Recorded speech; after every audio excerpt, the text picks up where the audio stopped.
I'm Mrs. Scott, and I'm here at the Tehama County Library, and I have a great book to share with you today. It's actually written by one of my very favorite authors. His name is Dennis Kazet, and Dennis Kazet is not only an author, but he's also an illustrator. And you know that illustrators are the ones that draw the great pictures in these wonderful picture books.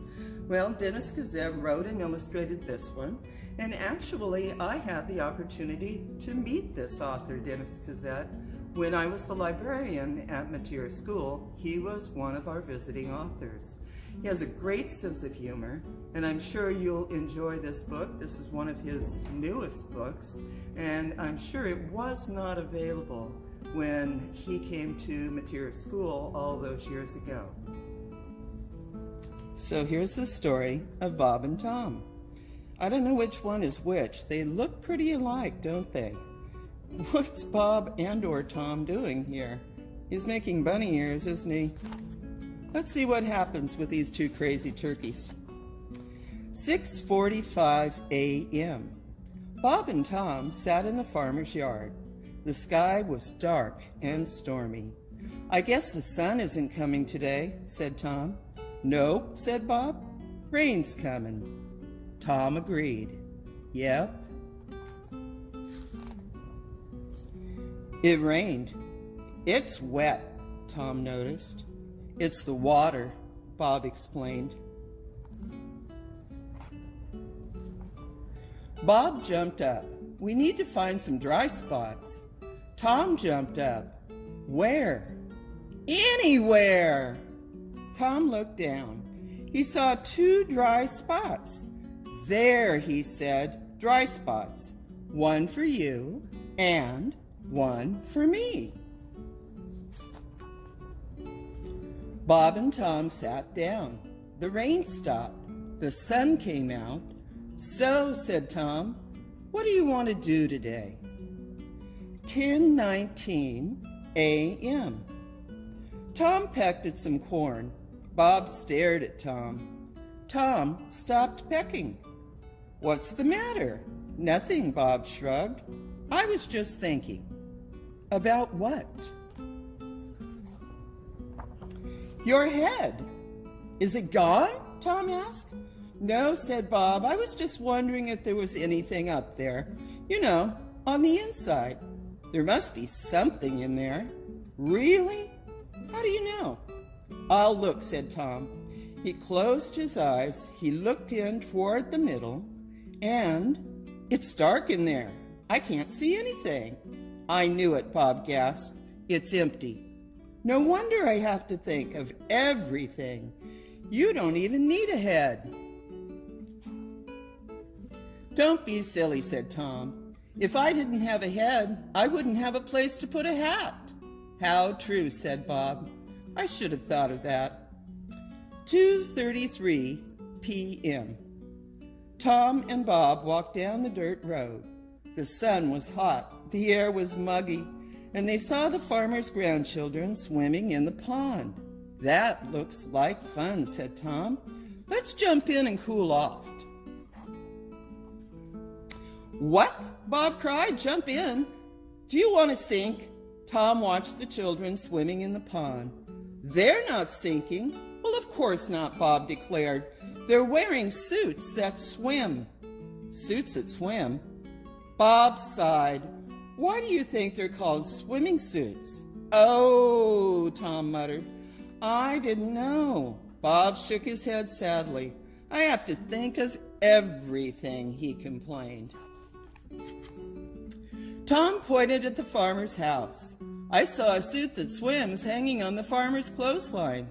"I'll get it." Tom ran fast. He ran to the clothesline and grabbed Mrs. Farmer's swimming suit.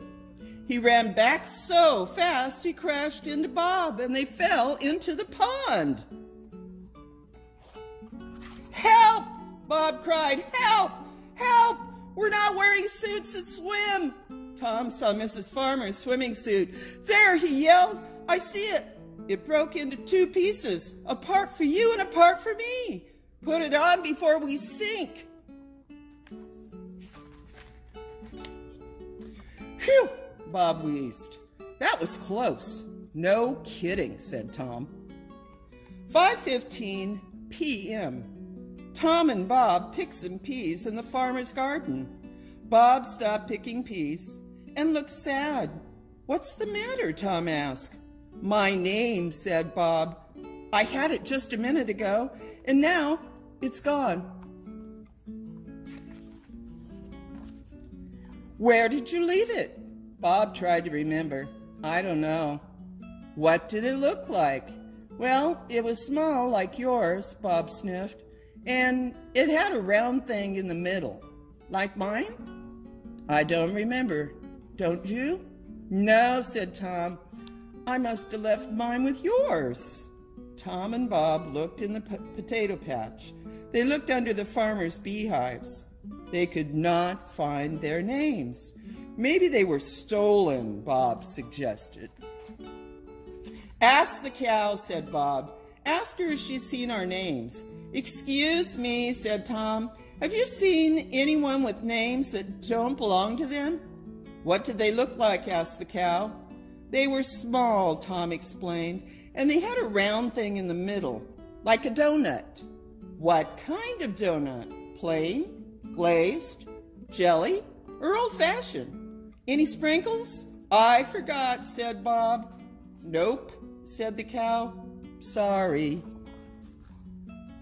They searched everywhere. They asked and asked, but no one had seen any names that didn't belong to them.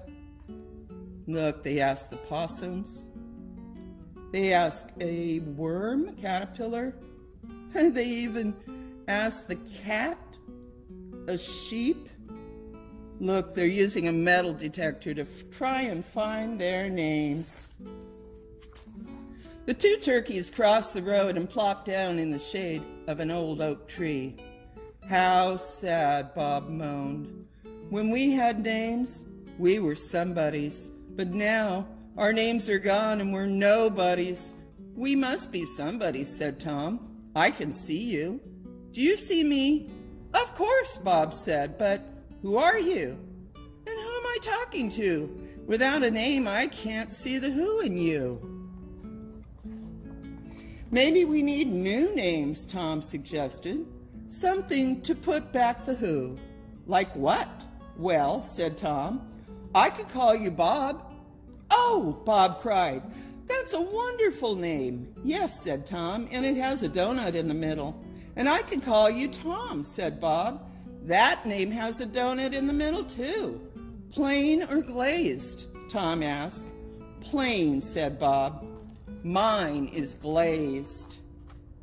Bob and Tom walked proudly down the road with their new names.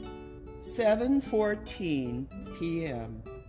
After dinner, Bob and Tom watched the sun go down. There it goes, said Tom. Yep, said Bob, just like always. Tom nodded. I wonder why. Why? Yes, why? Why does the sun come up in the morning and go down at night? In the morning, Bob explained, the sun is full of hot air, so it rises like a balloon. And by the end of the day, the air is all used up, and so it sinks. It has a leak? Tom asked. The sun is old, Bob said. It takes all night to refill it. Where? At the gas station. Wow, said Tom, you are so smart. I know, Bob agreed. We are what we are.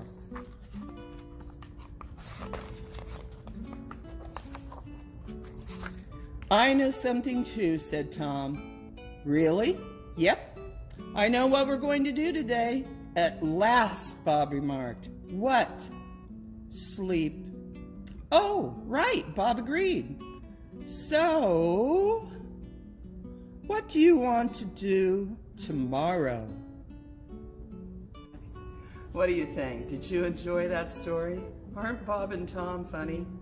They're turkeys, and we have a lot of turkeys at our house, and I can just sometimes hear them talking to each other. Not really, but if I could imagine what they would say, I think they'd be a lot like Bob and Tom. I hope you enjoyed this story. Thanks for listening.